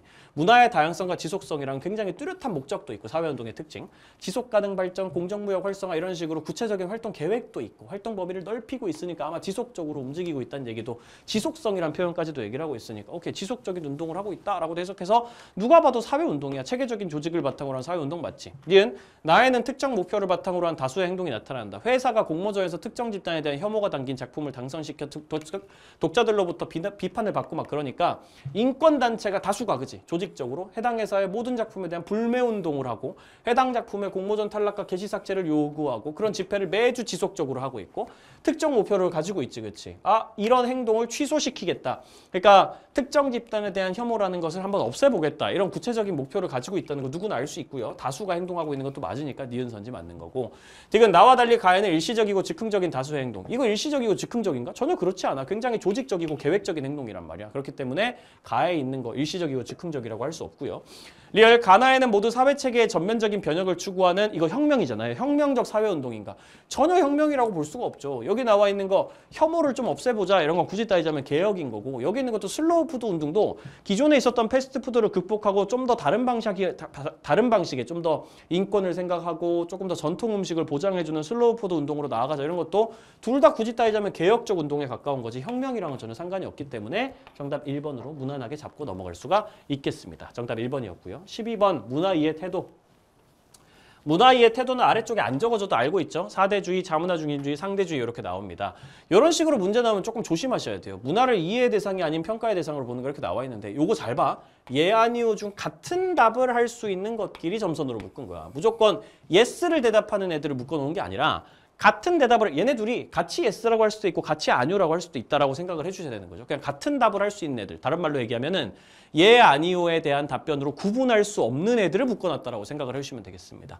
문화를 이해의 대상이 아닌 평가의 대상으로 보는가라고 얘기하면은 이 질문으로 얘네 세 개를 물어봤을 때 혼자 다른 대답을 하는 애가 누구밖에 없어요. 상대주의밖에 없단 말이야. 이런 식으로 생각을 해야 된단 말이야. 혼자 뚝 떨어져 와 있는 혼자 다른 대답을 하는 A가 상대주의일 것이다. 왜냐면 문화를 이해의 대상이 아닌 평가의 대상으로 보는 거는 자문화 중심주의랑 사대주의 둘 다고 그렇게 안 보는 애. 이해의 대상이라고 보는 애가 상대주의밖에 없기 때문에 혼자 뚝 떨어져 있는 A가 상대주의라고 봐야 되는 거고 자기 문화 정체성을 상실할 우려가 크다는 비판받는 거 요거 셋 중에 하나밖에 없죠. 요거에 대해서 오히려 yes라고 대답할 수 있는 애가 하나밖에 없어. 뭐밖에 없어? 사대주의밖에 없단 말이야. 그럼 혼자 다른 대답을 하는 뚝 떨어져 있는 B가 사대주의겠다. 그럼 C가 나머지 자문화 중심주의가 되겠다. 이런 식으로 생각해가지고 이제 문제 풀어보면 되겠죠.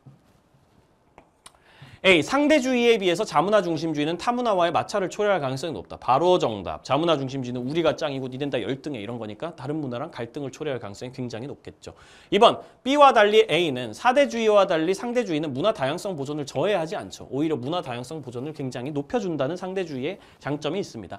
3번. 사대주의에 비해 자문화 중심주의는 선진 문물 수용에 적극적이다. 오히려 사대주의가 다른 문화를 우월하다고 보고 선진, 더 뛰어난 문물을 받아들이는 거에 적극적이고 3번. 자문화 중심주의와 달리 상대주의는 자기 문화만의 가치를 중시한다. 자기 문화만의 가치를 중시하는 거 아니냐, 상대주의가. 오히려 자기 문화만 중시한다라고 하는 건 자문화 중심주의에 해당이 되는 거고 상대주의는 니도 가치 있고 나도 가치 있어. 각자의 고유한 가치가 있다는 걸 인정하자. 이런 입장. 너도 옳고 나도 옳아. 이런 느낌이죠. 5번.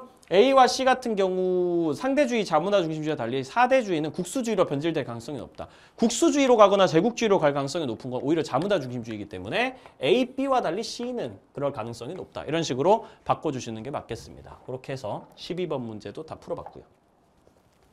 12번 넘어가고 13번 관료제, 탈관료제 문제죠.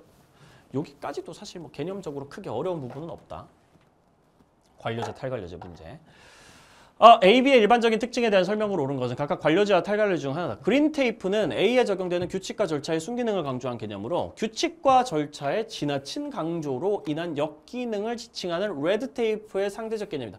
레드 테이프란 단어를 외우고 있어야 되는 것도 아니고 그냥 규칙과 절차를 너무너무 지나치게 강조하는 건 관료제, 탈관료제 중에 뭐야? 관료제란 말이야. 아무래도 문서화된 규칙과 절차에 따라서 업무가 반드시 진행되는데 좀 빡빡하고 약간 융통성 없고 그런 느낌 나는 건 항상 관료제란 말이야.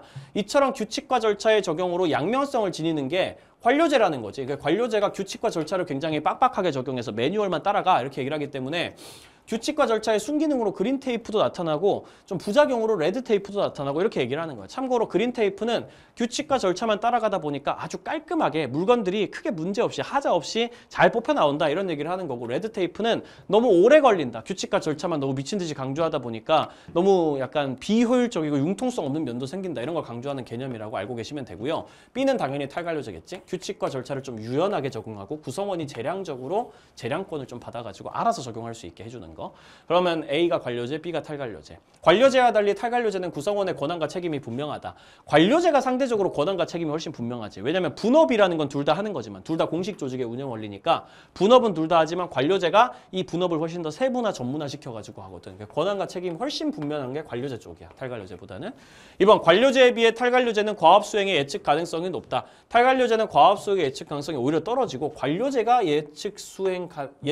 과업 수행의 예측 가능성이 좀 더 높습니다.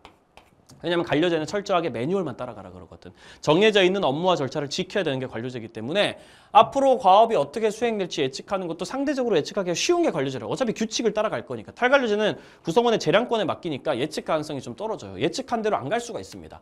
3번 탈관료제와 달리 관료제는 하향식 의사결정 방식이 지배적이다. 위에서 아래로 내리 찍는 의사결정 방식, 굉장히 권위적이고 수직적인 의사결정 방식이 주로 관료제에서 이루어지는 게 맞죠. 탈관료제는 상대적으로 상향식 의사결정 혹은 쌍방향식 의사결정이 이루어지는 곳이고 민주적인. 4번 탈관료제에 비해 관료제는 업무체계 표준화와 세부자 정도가 높지. 업무체계를 굉장히 표준화시키고 매뉴얼화시키고 세분화된 분업 시스템을 만들어 나오고 그거는 관료제의 특징이기 때문에 높다라고 해야 되고 5번 관료제는 능력에 따른 보상을 아니지. 관료제는 정확히 말하면은 연공서열이라고 부르는 거, 짬밥이라고 부르는 거, 경력에 따른 보상을 하고 탈관료제가 상대적으로 능력에 따른 보상을 하니까 위치 바꿔주셔야 된다라는 걸로 마무리할 수 있겠습니다. 정답은 3번이었고요. 다음 14번. 14번 문제도 슬쩍 선지 보시면 아시겠지만 이거는 사회적 소수자 관련 문제인 거 금방 알 수가 있죠. 이달의 책 땡땡땡 다수의 땡땡족이 통치하던 국가에서 막 길게 적혀 있는데 이건 어쩔 수 없어. 선지 보고 이런 내용이 실제로 여기 나와 있는지 확인을 해봐야 되는 거야. 갑과 달리 을은 수적인 열쇠로 인해 차별받았다. 일단 을부터 한번 볼까요? 수적인 열쇠로 차별받는 거 맞는지. 소설 속 을과 병의 근데 참고로 쌤이 이거 문제 풀다가 종종 얘기하는 건데 사회적 소수자가 문제로 나왔는데 수적인 열쇠로 차별받았다 이런 표현이 정답으로 나올 일이 거의 없어. 왜냐면 사회 문화의 개념 속에서 사회적 소수자들은 보통 수적 열쇠로 차별받는 게 아니거든. 권력의 열쇠로 인해서 차별받는 거거든. 힘이 약해서 차별받는 거지 숫자가 약해서 무조건 차별받는다면 숫자가 적은 사람이 무조건 사회적 소수자가 돼야 되는데 우리 알잖아요. 다수인데도 사회적 소수자가 되는 경우 알고 있잖아. 그렇기 때문에 수적인 열쇠로 차별받았다라는 게 사실 정답으로 나올 일이 거의 없다고 보면 돼. 그렇기 때문에 이거 사실 안 보고 X로 넘어가도 되는데 확인 한번 해봅시다. 을 같은 경우에는 지금 후천적 장애로 인한 사회적 차별로 학업을 포기했다. 뭐 이런 식으로 지금 돼 있단 말이죠. 남성 중심 사회에서 여성이라는 이유만으로 유리천장에 부딪혀 승진하지 못했던 병의 얘기도 있고요. 여성이라는 이유로 차별당한 사람도 있고 후천적인 장애로 차별당한 사람도 있고 뭐 그런 얘기가 지금 나와 있죠. 을 같은 경우에는 지금 이게 그 수적인 열쇠로 인해 가지고 차별받았다라고 얘기를 하려면은 후천적 장애가 있는 사람들이 구체적으로 사람 숫자가 적어가지고 차별받았다라는 의미가 이 글 속에 표현돼 있어야 되는데 딱히 그런 얘기는 없단 말이야. 숫자가 적어서 그런 얘기는 없고 사회적 소수자의 기본적인 특징이 아까 뭐라 그랬어? 권력의 열쇠라고 얘기를 했었잖아. 힘이 약해서 차별받았다라는 식으로 기억을 해줘야 된다는 거. 갑 같은 경우에도 한번 확인을 해볼까요? 갑 같은 경우에는 소수민족이라는 이유로 차별을 받았다라고 적혀 있단 말이지. 만약에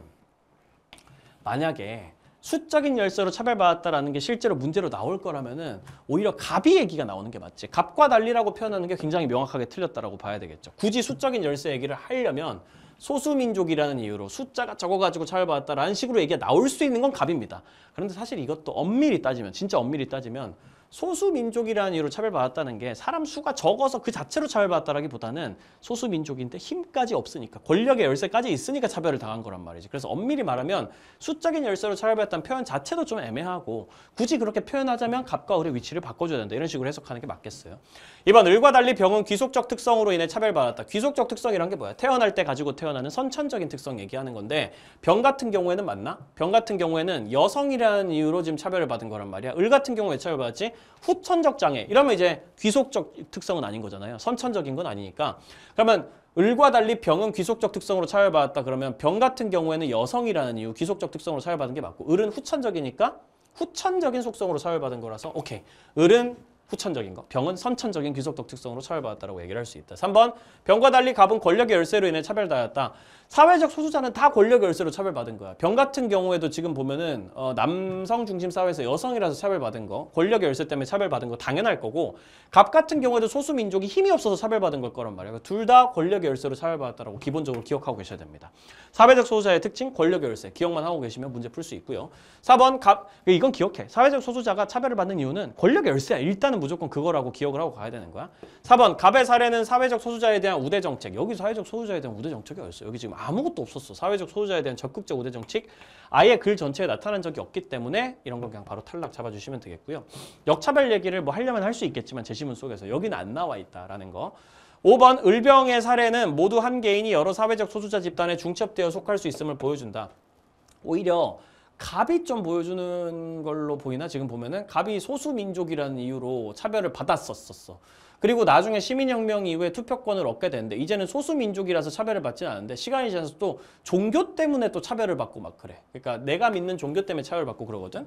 그러니까 여기서는 또 소수민족이었다가 시간이 지나면서 종교 때문에 차별받았다가 이런 식으로 여기 사회적 소수자였다가 저기도 사회적 소수자였다가 이런 식으로 막 여기서 중첩되고 여기서 소수자 집단이었던 게 다른 곳에서 또 다른 소수자 집단이 되고 이런 식으로 이 소수자에 속해 있던 사람이 이제는 더 이상 소수자가 아닌데 여기서 또 다른 소수자 집단에 속하고 이런 식으로 막 중첩되는 모습 그런 것들은 오히려 굳이 따지면 갑이 보여주는 거에 좀 더 가깝다라고 얘기를 할 수 있고 을병은 지금 각각 후천적 장애 여성이라는 하나씩에 해당되는 사회적 소수자에만 해당이 되기 때문에 딱히 을병은 그런 모습을 보여주지 않는다. 굳이 따지자면 갑이 조금 가깝지 않나라는 식으로 얘기를 할 수 있겠습니다. 정답은 2번에 해당되겠고요. 15번 또 도표 통계 문제죠. 각국의 사회보장제도 A, B로만 구성되고 A, B는 우리나라 사회보장제도와 동일하고 A, B는 모두 금전적 지원을 원칙으로 하니까 사회보험 아니면 공공부조 둘 중에 하나겠네. 소득 재분배 효과는 B가 A보다 크다고 했으니까 사회보험 공공부조 중에 소득 재분배 효과가 더 큰 건 공공부조고 더 작은 게 사회보험이니까 A는 사회보험, B는 공공부조로 정리할 수 있겠네요. 표는 각국의 전체 인구 중에 A, B 수급자와 비수급자 비율과 시기에 따른 비율 차이를 나타낸 거니까 이거 보면은 딱 각 봐도 T년의 A, B 수급자 벤 다이어그램 그릴 수 있겠다는 생각 들 수 있겠습니다. 그럼 이제부터 한번 그려보는 거지. T년과 연도가 총 3개가 있잖아. T년과 T 플러스 30년과 T 플러스 60년 이렇게 3개가 있으니까 한번 벤 다이어그램을 한번 잘 그려서 정리를 한번 해봅시다. 정리를 잘 한번 해보자고.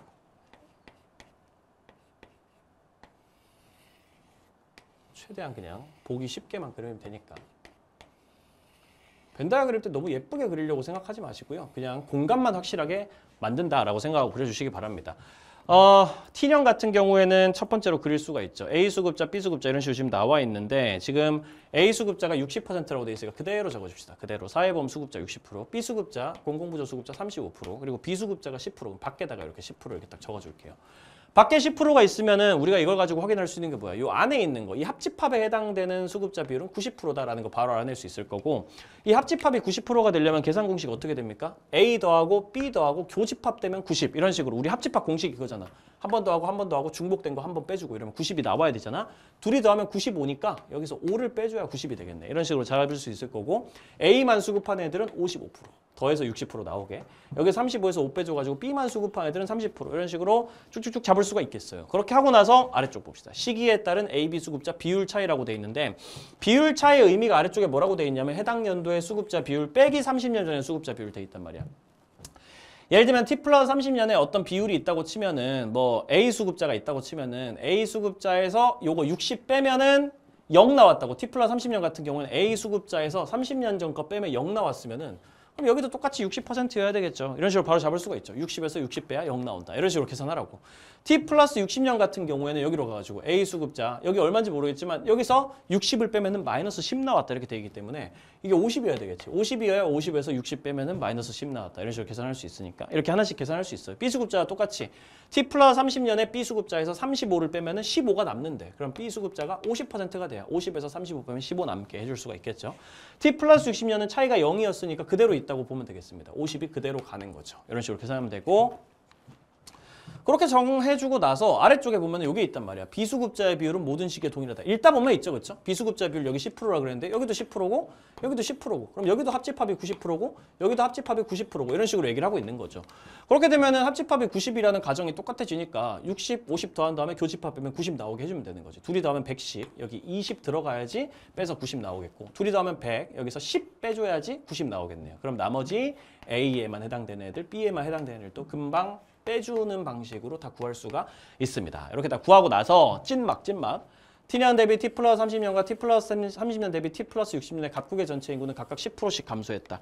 이거 가지고 우리가 뭘 할 수 있겠어요? 아, 갑국의 전체 인구가 각각 10%씩 감소했다는 표현을 딱 줬으니까 이거 가지고 사실 비율들을 연결해 주라라는 의미로 받아들여야 되는 거죠. 각자 비율이 이렇게 지금 나와 있는 상황에서 예를 들어서 이렇게 그냥 잡으면 되는 거지. T년은 전체 인구가 100명이야. 이런 식으로 잡고, T 플러스 30년 같은 경우에는 전체 인구가 90명이야. 이런 식으로 잡고, 여기서 또 10% 또 줄어드는 거니까 90에서 10% 줄어들면 81명이야. 이런 식으로 잡아가지고, 아, 만약에 여기 실제 사람 숫자를 뭐 비교하라는 식으로 나오는 경우에는 이거 인구 고려해가지고 문제 풀어주면 되겠다라는 생각하고 문제 풀면 되겠습니다. 1번.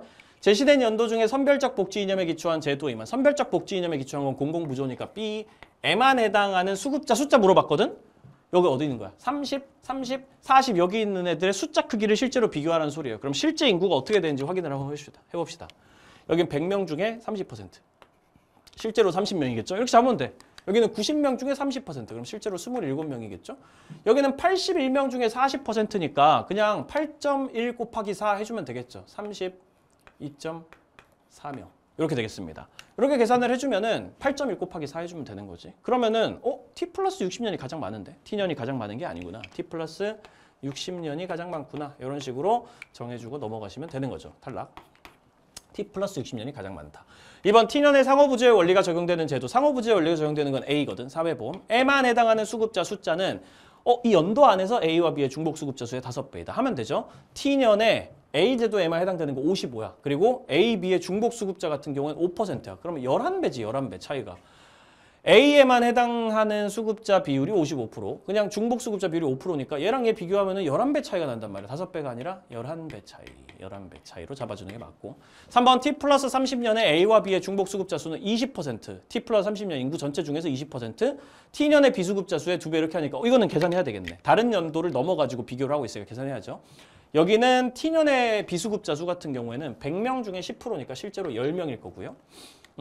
T 플러스 30년의 중복수급자는 90명 중에 20%니까 18명이겠네. 10분의 2 해주면은. 그러면은 이게 2배 차이가 나냐? 2배 차이는 안 나지, 그치? 10이랑 18이랑 2배 차이는 안 나니까. 4번 T 플러스 30년의 사후 처방적 성격보다 사전 예방적 성격이 강한 제도. A거든. 사회보험이거든. 사회보험에만 해당하는 수급자 숫자. T 플러스 30년 안에서 또 중복수급자 수의 2배다. 그러면 A제도에만 해당되는 게 40%고 T 플러스 30년 안에서 중복수급자 20%니까 요 안에서는 이 비율 차이가 딱 2배 맞네. 그러니까 맞는 얘기. 이 연도 안에서 비교하면 그냥 이 비율 가지고 보면 되니까 4번 정답이고요. 5번 T 플러스 60년의 비수급자 수는 정부 재정으로 비용을 전액 충당하고 원칙으로 하는 제도는 B. 공공부조니까 공공부조에만 해당하는 수급자 수 40. 10%는 40%의 20%이다. 아니지. 40에 비해 가지고 10은 4분의 1이니까 4분의 1이면 20%가 아니라 25%라고 표현을 해줘야지. 이런 식으로 마무리해주면은 정답 4번으로 찾아봤습니다. 벤다이어그램 문제, 벤다이어그램 잘 그려가지고 정리만 해주면은 크게 어려울 거 없는 문제였으니까 쌤이랑 같이 킬더킬러에서 연습했고 그랬으면은 크게 어렵지 않게 풀었을 걸로 믿고 있습니다. 16번. 근데 벤다이어그램으로 이렇게 문제 풀 때 헷갈리지만 않으면 되는 거죠. 이런 것들 그 숫자 같은 거 적다가 계산 실수하고 그런 일들만 없으면은 크게 문제될 부분은 없습니다. 16번. 다음 자료에 대한 설명을 옳은 것은 갑국의 유명한 국수 요리는 갑국의 동맹국이었던 을국의 전골 요리에서 유래됐다. 을국의 한 요리사가 갑국에서 자국 전골 요리를 판매하며 인기를 얻었고 갑국에서 지네 나라 음식을 가지고 온 거죠. 그렇죠? 그러면 직접 전파지. 사람이 지금 가지고 와가지고 판매를 하고 있는 거잖아. 직접 전파 어디서? 갑국에서 판매를 했다라고 돼 있으니까. 사실 이런 것도 이 문제 볼 때 처음에 무슨 생각부터 해? 선지를 먼저 쓱 보고 선지에서 갑국에서, 을국에서, 병국에서 무슨 일이 벌어졌는지 반복해서 물어보고 있으니까 이건 정리할 수밖에 없다. 직접 전파가 갑국에서 일어났다. 뭐 간접 전파가 병국에서 일어났다. 이런 식으로 정리를 할 수밖에 없다라고 생각하고 들어가야 되겠죠. 이후 갑국의 식품회사가 을국 전골 요리에 면을 첨가한 국수 요리를 개발해서 유행하게 되었다라고 지금 돼 있는데 지금 갑국의 을국 전골 요리가 넘어온 상황에서 면을 첨가한 국수 요리를 개발해서 유행하게 된 거잖아. 이거에 대해 가지고 조금 헷갈렸을 거야. 이거 문화융합 맞나? 뭔가 약간 원래 자기네 나라에 있었던 면이라는 거를 첨가해가지고 그러니까 전골 요리에다가 원래 자기네 나라의 고유의 문화인 면을 첨가했다. 그럼 문화융합이 맞겠지만 조금 애매한 부분이 있단 말이야. 이게 뭐 면이라는 게 여기만 있나? 다른 나라도 다 있는 걸 그냥 추가로 개발한 거 아닌가? 이렇게 생각을 했을 수 있는데 그래서 이게 좀 애매하다고 생각을 할 수 있기 때문에 실제로도 이 문제 안에서 물어보고 있지는 않습니다. 갑국에서 굳이 따지면 문화융합이 일어났냐 없냐가 약간 논란이 될 수 있는데 갑국에서 문화융합이 있었는지 아닌지를 안 물어본단 말이에요. 실제로 문제에 내신 분도 좀 애매하다고 생각한 거야. 쌤은 개인적으로 이 정도면 문화융합이라고 생각해도 된다고 생각해. 지네 나라에 면 요리가 있어가지고 그 면이랑 합쳐가지고 외국에서 넘어온 전골 요리를 합쳐서 문화융합이 된 거죠. 갑국에서. 이렇게 생각해도 될 것 같아요. 이 국수 요리는 이 융합된 국수 요리는 갑국으로 유학을 다녀온 을국 사람들을 해가지고 직접 전파된 거죠. 사람이 을국으로 가져간 겁니다. 직접 전파가 을국으로 됐음. 갑국에서 제작한 요리 동영상 콘텐츠가 온라인을 통해 확산하면서 매체를 통해 가지고 병국에도 전해져서 병국의 대중요리가 됐다. 이러면 간접 전파죠. 매체를 통해 가지고 병국으로 전달된 거니까 병국에는 간접 전파가 일어났다까지 마무리할 수 있겠습니다. 1번 갑국과 달리 을국에서는 자발적 문화접변이 나타났다. 여기 뭐 자발적 문화접변 아니고 뭐 강제적 문화접변 된 게 있어? 없어. 뭐 강요되고 협박해가지고 문화 바뀐 거 없잖아. 갑국에서도 문화 변동은 있었고 뭐 문화융합이든 뭐든 어쨌든 유행은 했었고 을국 같은 경우에도 직접 전파가 돼가지고 을국에 막 퍼지고 있고 어쨌든 문화 변동은 둘 다 일어난 거예요. 전파에 의한 문화 변동은 다 일어났으니까 둘 다 강제적으로 된 것도 아니니까 자발적 문화 접변은 둘 다 나타났다고 보셔야 되고 2번 을국과 달리 병국에서는 문화융합이 나타났다. 문화융합은 지금 갑국에서 그나마 의심해 볼 수 있고 나머지 곳에서 문화융합으로 볼 만한 요소가 하나도 없죠. 문화융합 나타난 적 없습니다. 3번 을국과 달리 병국에서는 발견으로 인한 뭐 발견 같은 게 어딨어. 원래 있었는데 내재적인 요인으로 원래 있었던 거를 찾아냈다. 이런 묘사가 전혀 아무데도 없단 말이지. 발견으로 인한 문화 변동 이런 거 있었던 적 없고요. 4번 병국과 달리 을국은 자기 문화의 정체성을 상실했다. 을국이 언제? 을국이 언제 자기 문화의 정체성을 상실한 적이 있어? 지금 을국에 직접 전파가 돼가지고 국수 요리가 퍼진 적은 있지만 그게 자기 문화 요소의 정체성을 상실했다는 얘기라고는 전혀 볼 수가 없죠. 자기 문화 정체성 상실한 건 문화 동화 이런 경우에나 되는 건데 국수 요리가 을국에 와가지고 원래 있었던 국수 요리 다 날려버린다 이러면 정체성을 상실한 게 될 수 있을지 몰라도 그런 맥락은 전혀 없기 때문에 탈락되는 선지. 5번 갑국에서는 직접 전파, 병국에서는 간접 전파가 나타났다. 적어놓은 거 그대로네. 5번이 정답. 이렇게 해서 마무리할 수가 있겠습니다. 그리고 17번 문제를 딱 보는 순간 이제 시간이 별로 없는 17번 정도 되면 이제 시간이 별로 없잖아. 그런데 이 문제 유형을 딱 보는 순간 딱 한숨이 나와야 정상이죠. 짜증나게 또 내놨네. 우리 아는 그 짜증나는 문제 유형이잖아. 생각을 하라고 논리적으로 생각을 해야 된다고. 자 갑니다. A, B와 달리 C는 일탈을 규정하는 객관적 기준이 없다 보는가. 일탈 이론 3개, 낙인 이론, 차결론, 머튼의 아노미, 뒤르켐의 아노미로만 빠져있죠. 일탈을 규정하는 객관적 기준이 없다고 보는 건 우리 다 알잖아요. 낙인 이론밖에 없다는 거. C가 낙인 이론이라고 생각하면 되고 A, C와 달리 B는 타인과의 상호작용을 통해 일탈 행동이 학습된다고 보는가 이러면 또 하나밖에 없지. 차결론만 학습에 대해서 얘기를 한단 말이야. 차결론이 되는 거고 B, C와 달리 A는 차별적 제재를 일탈 행동의 원인으로 보는가 A 같은 경우에는 차별적 제재를 원인으로 보면은 A가 낙인 이론이라고 생각을 해주시면 되겠죠. 원래 낙인 이론이 유일하게 차별적 제재 혹은 뭐 부정적 반응 이런 게 원인이라고 보기 때문에 A 낙인 이론이라고 딱 봐주시면 됩니다. 그러면은 딱 봐도 눈에 띄는 게 하나가 있어. 뭐가 눈에 띕니까? C가 낙인 이론이라고 주장하는 거랑 A가 낙인 이론이라고 주장하는 거랑 얘랑 얘 같은 경우에는 둘 다 맞을 수도 없고 둘 다 틀릴 수도 없단 말이야. 둘 다 틀릴 수는 있겠지. 얘도 틀리고 얘도 틀리게 되면은 B가 낙인 이론이다 이렇게 얘기할 수는 있는데 C도 낙인 이론이 정답이고 yes라고 했는데 정답이고 A도 낙인 이론이 yes라고 대답했는데 정답이고 이런 경우는 있을 수가 없어. 낙인 이론은 하나고 C에 들어가거나 A에 들어가거나 아니면 B에 들어가거나 하나일 테니까 얘도 맞고 얘도 맞는 그런 경우의 수는 없습니다. 그러면 여기 한번 보세요. 병 같은 경우에는 지금 첫 번째 질문에도 세 번째 질문에도 둘 다 yes라고 대답을 했단 말이야. 이렇게 대답을 해가지고 둘 다 맞을 수가 있겠냐고. C가 낙인 이론이라고 yes라고 대답했는데 C도 낙인 이론 맞네요. A가 낙인 이론이라고 yes라고 대답하는데 A도 낙인 이론 맞네요. 그런 경우의 수는 불가능하잖아. 다시 말하면 이 yes 둘 중에 하나는 반드시 틀려야 된다고. 둘 중에 하나가 틀리든지 둘 다 틀리든지 그런 것도 가능하다. 이렇게 생각을 해줘야 된다는 거지. 그거 일단 가정으로 깔고 가셔야 됩니다. 확실한 거는 여기서 틀린 게 나온다는 거예요. 얘 둘 중에 하나에서 틀린 게 나온다는 거. 근데 둘 다 틀릴 수는 없잖아. 아시다시피. 둘 다 틀리면 이거 3점이 아니게 돼버리니까. 3점이 되려면 하나만 틀려야 되니까. 그럼 이 중에 하나만 틀렸겠네 라고 생각을 해야 되고 이 중에 하나만 틀렸다면은 얘는 맞고 얘도 무조건 맞을 수밖에 없겠죠. 이 중에 하나는 틀린 게 나온다면은 여기서 1점의 감점이 발생하니까 나머지는 맞을 수밖에 없습니다. 하나만 틀리고 나머지는 다 맞고 들어가야 되는 거죠. 그럼 여기 yes가 답이라는 게 나왔잖아. 그러면 똑같은 질문에 대해 가지고 yes라고 답했으면 같이 맞출 거고 아니오로 대답했으면 틀리겠지.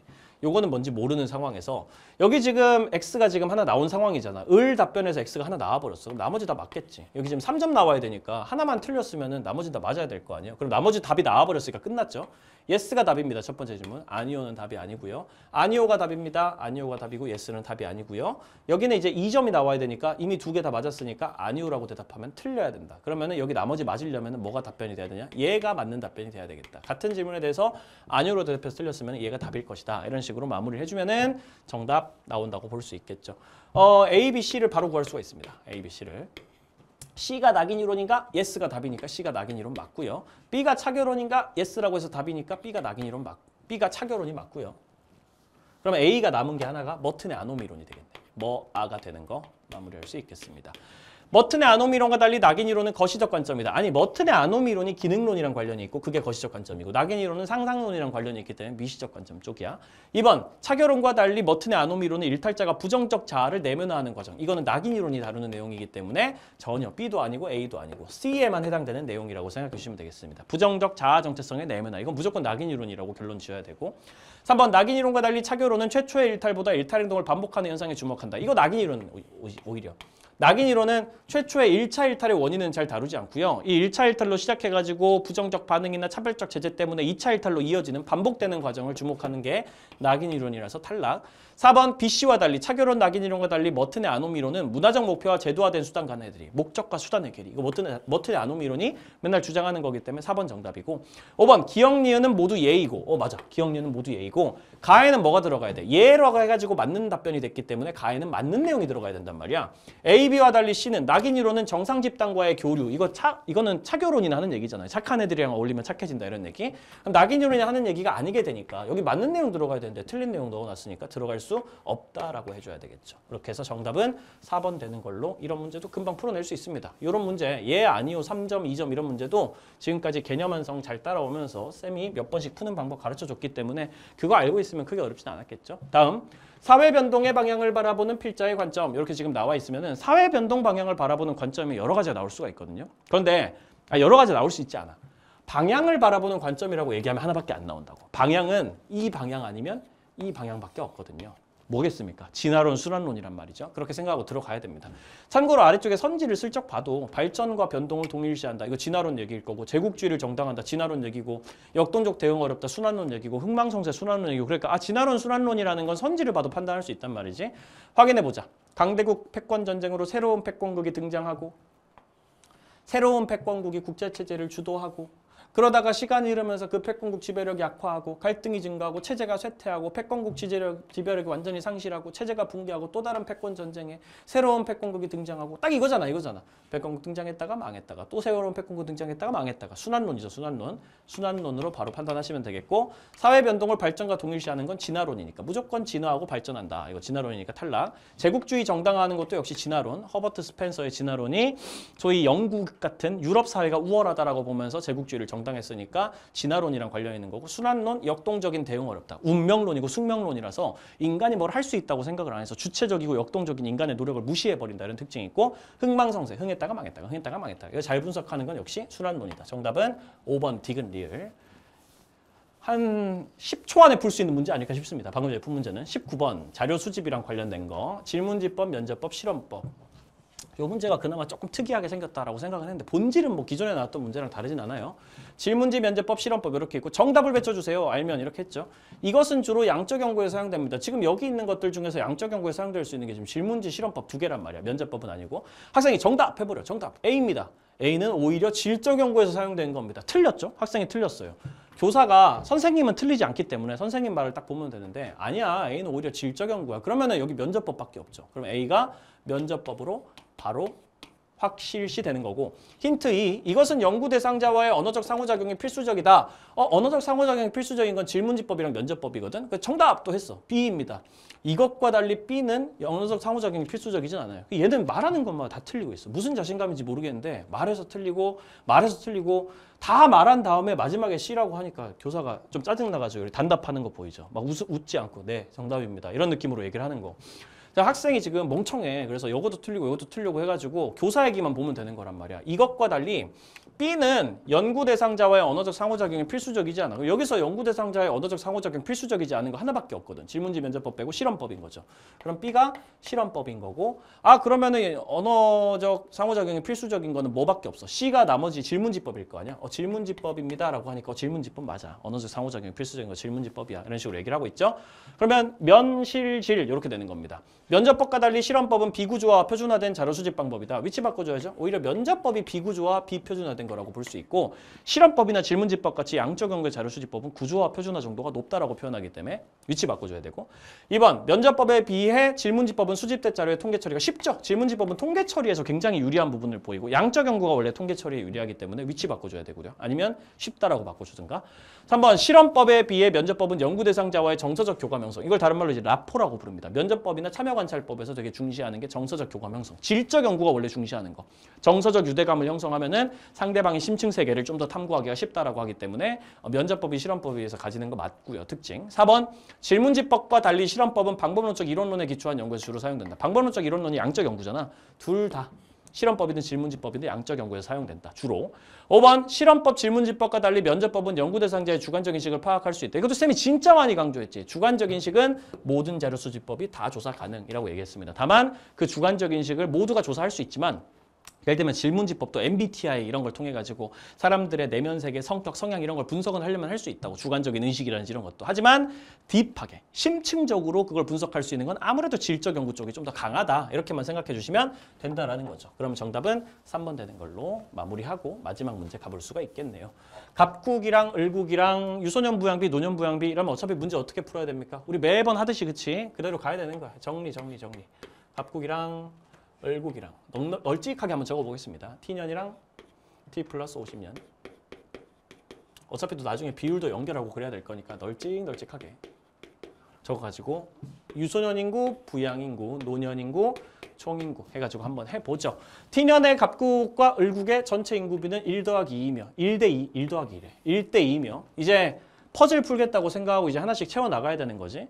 이거 미리 기억해두자. 나중에 인구 연결할 때 쓸 거니까. 두 국가 모두 T년 대비 T 플러스 50년의 전체 인구가 20% 증가했고 단 두 국가 모두 부양 인구는 T년과 T 플러스 50년 같다. 이거 왜 알려주지?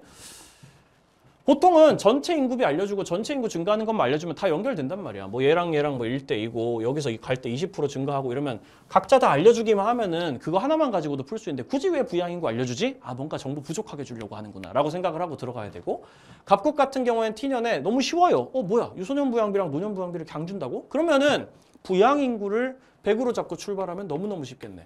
유소년 부양비는 부양 인구분의 유소년 인구 곱하기 100. 노년 부양비는 부양 인구분의 노년 인구 곱하기 100이기 때문에 부양 인구 100명 있으면 유소년 인구 20명 있다는 뜻이고 그대로 적으면 되겠네. 부양 인구 100명 있으면 노년 인구 30명 있다는 뜻이고 그대로 적으면 되겠네. 합쳐가지고 총 인구 150명이고 그대로 적으면 되겠네. 이런 식으로 가면 되는 거죠. 아래쪽에 좀 더 적어야 될 수도 있으니까 조금만 더 빡빡하게 이렇게 적어주겠습니다. 150 이렇게 적으면 되겠네.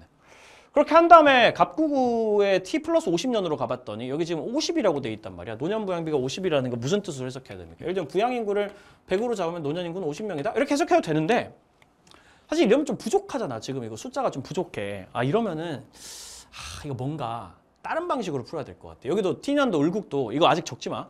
을국의 t년 같은 경우도 여기 25라고 돼 있으니까 유소년 부양비가 부양인구 100명 있으면 유소년 인구 25명 있다는 뜻인데 이것도 이게 데이터가 부족하니까 뭔가 다른 걸 가지고 연결해가지고 풀어야 될 것 같단 말이야. 그때 100이나 25로 이렇게 미리 연결해 놓은 게 나중에 좀 방해가 될 수도 있거든요. 숫자를 이렇게 고정해 두면은. 그러니까 이건 그냥 비율로만 살짝 바꿔가지고 우리가 기억만 하고 있죠. 이렇게 100대 50이라는 건 결국 비율이 몇 대 몇이라는 소리야. 2대 1이라는 소리잖아. 여기도 100대 25라는 소리는 비율이 몇 대 몇이라는 소리야. 자기들끼리 4대 1이라는 소리잖아. 이것만 기억해두고 일단 할 수 있는 걸 가지고 한번 해보자고. 자, 을국 같은 경우에 다 미리 적을 수 있겠네요. 유소년 부양비, 부양인구를 100으로 잡으면은 유소년 부양비가 20이니까 유소년 인구 20이고 노년 인구는 60이고 이런 식으로 적어두면 되겠네. 그럼 다 합쳐가지고 180 이런 식으로 잡아주면 될 것 같고. 자, 그러면 이제 여기 있는 걸 가지고는 다 해놨단 말이야. 데이터 정리를. 그 다음에 이제 여기 위에 있는 거 가지고 인구를 연결해야 되겠죠. 그거 한번 바로 해봅시다. 한번 바로 해봅시다. t년의 갑국과 을국의 전체 인구비는 1대2라 그랬어요. t년에 갑국과 을국의 전체 인구비가 1대1에 갑국이 1이면 을국은 2래. 그러면 을국 같은 경우에 총 인구가 몇 명이 되는 겁니까? 실제로는 300명이 되는 거다. 이런 식으로 잡아줘야 되겠죠? 연결 바로 됩니다. 300명이 되는 걸 일단 쳐보자고. 그렇게 치고 두 국가 모두 t년 대비 t 플러스 50년의 전체 인구가 20% 증가했다고 돼 있어요. 갑국에서도 20% 증가했어. 10분의 2가 증가하면 150명에서 몇 명 되죠? 180명 됩니다. 180명. 180명 되고요. 그리고 을국에서도 20% 증가하면 몇 명 되죠? 300명에서 20% 증가하면 10분의 2 증가하면 360명 되겠습니다. 360명. 근데 이거 180명이라고 기존에 잡아놓은 거에서 딱 2배야. 그치? 그럼 이거 360명이라고 잡으면은 여기서 곱하기 2배 된 거니까 나머지도 다 곱하기 2배만 해주면은 여기 있는 비율 그대로 유지되죠? 240. 이렇게 해주면은 이것도 바로 연결. 이런 식으로 해가지고 다 연결 지어줄 수가 있습니다. 일단은 다 연결했어요. 그리고 찐막 뭐만 있지? 두 국가 모두 부양인구는 t년과 t 플러스 50년이 같다. 갑국에서도 부양인구가 여기랑 여기랑 같대. 여기 100명 있으면 여기도 그대로 몇 명이다? 100명이다 라고 지금 얘기를 해주고 있는 거죠. 그러면 2대 1이니까 여기가 100명이면은 2대 1이니까 여기는 50명이겠죠? 이런 식으로 바로 잡아줄 수가 있죠. 여기 150명 되면 나머지 몇 명 들어가야 돼요? 여기 30명 들어가야 되고 뭐 이런 식인 거죠. 그리고 여기도 부양인구가 t 플러스 50년이랑 t년이랑 같대잖아. 뭐랑 비교해야 돼? 얘랑 비교해야지 빨강 글씨로. 얘랑 실제로 부양인구 숫자가 같다는 거 아니야. 그럼 여기 200명이 되겠죠. 그리고 원래 4대 1 기억하세요. 여기가 200명이 되면은 그대로 숫자 똑같이 맞춰주면은 4대 1이 관계였으니까 여기는 50명이 되겠죠. 합쳐서 250명이니까 나머지 노년 인구도 50명 돼야지 합쳐서 300명이 나오겠죠. 그러면 전부 연결된 숫자가 깔끔하게 탄생을 한 겁니다. 그렇게 해놓고 문제 들어가면 되는 거죠. 기억 풀어봅시다. 유소년 부양비가 갑국의 t 플러스 50년에서 얼마인가? 부양인구분의 유소년 인구 곱하기 100한 게 유소년 부양비니까 100분의 30 곱하기 100 하면 그냥 30 나오는 거지 뭐 30. 을국의 t년에서 노년 부양비 얼마인가? 200분의 50 곱하기 100 하면 100분의 25 곱하기 100이 되는 거거든? 그러면 25겠지 뭐. 그러면 25랑 30이랑 위치가 바뀌어야지 맞는 선지가 되겠죠. 이번 t년의 갑국과 을국은 모두 초고령 사회에 해당된다. 초고령 사회는 별거 없거든. 쌤이 이거 외우더라 그랬지. 앞에서 소표통계 문제 풀면서. 아래에 적혀있기도 합니다만 전체 인구 중에 노인 인구가 20% 이상이어야 초고령 사회란 말이야. t년의 갑국 같은 경우에는 150분의 30이면은 이게 딱 10분의 2거든. 10분의 2. 10분의 2니까 20%니까 딱 초고령 사회인 거 맞아. 갑국은. 20% 이상이면 초고령 사회라서. t년의 을국 같은 경우는 어떻게 되냐면 300명 중에 20%가 되려면 60명이 돼야 되거든요. 근데 노인 인구가 50명밖에 안 되잖아. 그럼 20% 미만이지? 그러면 이건 초고령 사회는 아니라는 거지. 3번 t 플러스 50년의 갑국 전체 인구에서 유소년 인구가 차지하는 비율은 15%이다. t 플러스 50년의 갑국 전체 인구에서 유소년 인구가 차지하는 비율 15%이다? 언제? 여기 180분의 30이 15%라고? 180의 15%는 얼마예요?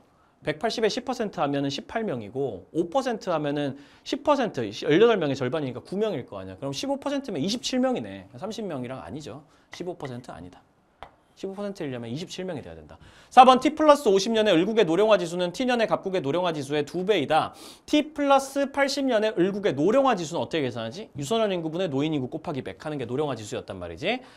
t 플러스 50년 을국의 노령화 지수. 유소년 인구분의 노인 인구 곱하기 100. 40분의 120 곱하기 100 하면 얼마야? 3 곱하기 100이니까 300이네. 300. 300은 T년의 갑국의 노령화지수. 유소년 인구분 노인 인구 곱하기 100 하면 20분의 30 곱하기 100 하면 2분의 3 곱하기 100이니까 150이거든. 300은 150의 2배다. 4번 정답. 5번 T년 대비 T 플러스 50년의 노년 인구 증가율은 을국이 갑국의 3배 이상이다. 우리 증가율 구하는 공식 킬더킬러에서 배워봤었죠. 노년 인구 같은 경우에는 을국이랑 갑국이랑 계산하면 을국 먼저 해보자. 50명에서 120명이 됐잖아. 이렇게 계산해. 얘랑 비교해야지.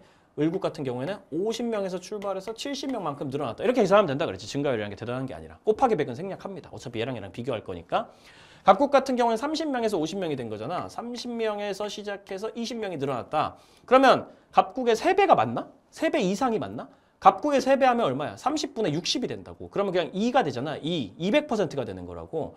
그럼 200%보다 얘가 더 큰가? 얘는 200%안 되잖아요. 2 아니잖아. 2보다 못하잖아. 그러니까 3배 이상까지는 아닌 거지.